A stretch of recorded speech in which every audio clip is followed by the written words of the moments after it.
already knows that there is a saying that you are what you eat, you are what you wear, and also we want to add one more thing. You are what you say. You are what you say. Your words determine what kind of person you are, how much quality you have in your identity, in your personality.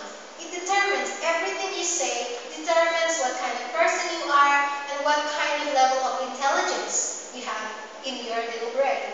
So now we question a current phenomenon in the society, which is the term that we all know as ally, which has not really had an equivalent language in English. There is no term for ally in English, so we question whether or not this term actually should be considered in the language of the world, because only Indonesia has it.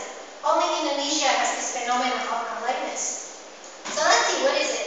We define it as many things. First of all, behavior that is just too much. We also define it as some things of a trend in the teenagers where they act too much, where they are overreacting. We can see the indicators in Facebook, in texting, in tweeting, and in their everyday lives when they just talk to anyone, including adults. Not just themselves, but also to other adults in their society. For example, when they go to someone and they ask, instead of saying seriously like a normal person, they say cheers. What the hell? And also when they say, what do you mean? Or what you say, are you serious? Also they say, miyapa, which is, I don't know really where these terms came from in the structure of our good bahasa Indonesia. What's wrong with our good bahasa Indonesia? What's wrong with English? Why does this ally language have to exist? Now we see that this phenomenon is not really good for the future of our teenagers and for the current condition of the teenagers themselves. And thus, we want the government to prohibit teenagers to have ally behavior at school because it is not good for their attitude and their future. We divide this into a few arguments. First, on the philosophical lead, where government's job to ensure young generation's future. The second, that is not good for their attitude and their future. And the third, why it is prohibited at school. Why at school? And later my second speaker would tell you about the further implications. But first of all, the government's job to ensure young generation's future. They are to ensure the young generation. Why? Because they are going to be the ones who are going to continue the future of our country.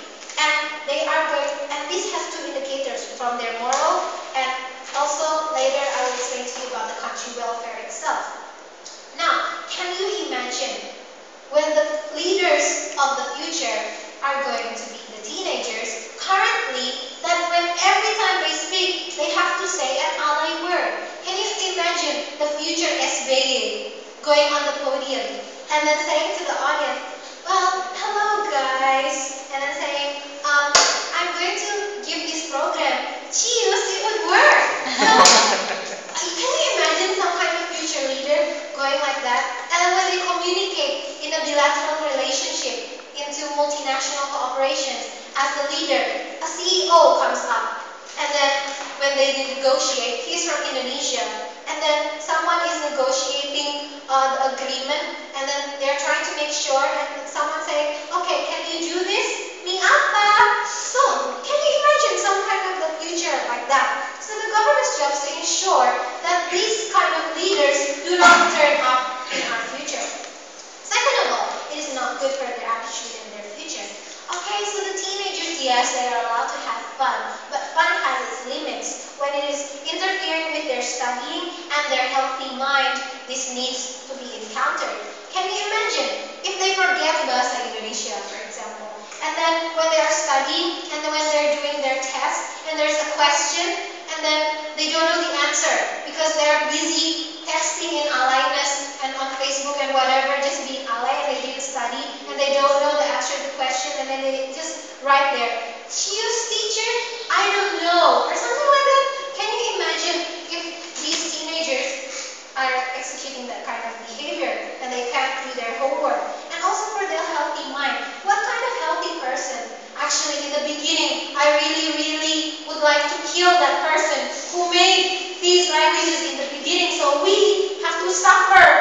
Can you imagine me on Facebook? What kind of, I don't know how to accept these people if they're on Facebook, because I don't know their real name. Can you imagine if I want to know someone's name who is Nina Semangat Selalu? How am I supposed to know the real identity of that person? How can I expect this person to have a healthy mind?